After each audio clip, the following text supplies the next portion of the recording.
આજકાલ ઘણા બધા લોકોને રાત્રે સૂતી વખતે સ્નોરિંગ એટલે કે નસકોરાની આદત હોય છે અને હાલમાં જોવા મળતી એક આ મોસ્ટ કોમન પ્રોબ્લેમ છે. તો ચાલો આજે આ વિડીયોમાં એક એવા ઉપાયની વાત કરીએ કે જેનાથી મારા ઘણા બધા પેશન્ટમાં નસકોરાની આદતમાં ફાયદો થયો છે. સૌથી પહેલાં વાત કરીએ કે સ્નોરિંગ થવા પાછળનું કારણ શું છે.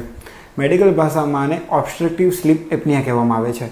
મતલબ કે રાત્રે સૂતી વખતે નાકના ભાગ અથવા તો ગળાના ભાગના સંકોચાઈ જવાથી શ્વાસ લેવામાં થોડો અવરોધ ઉત્પન્ન થાય છે અને અવરોધના કારણે એક અવાજ બહાર આવે છે જેને આપણે નસકોરા કહીએ છીએ. આયુર્વેદ પ્રમાણે આ વસ્તુ થવાનું કારણ છે કફ દોષના કારણે અવરોધ ઉત્પન્ન થવો અને આ વસ્તુમાં કામ કરી શકે એવી એક થેરાપી હોય તો તે છે નસ્ય. નસ્ય એટલે કે નાકમાં ઔષધીય તેલના ટીપા નાખવા. જે પણ લોકોને નસકોરાની આદત હોય તેમણે રાત્રે સૂતા પહેલાં બંને નાકમાં બે ટીપા દિવેલ નાખવું જોઈએ.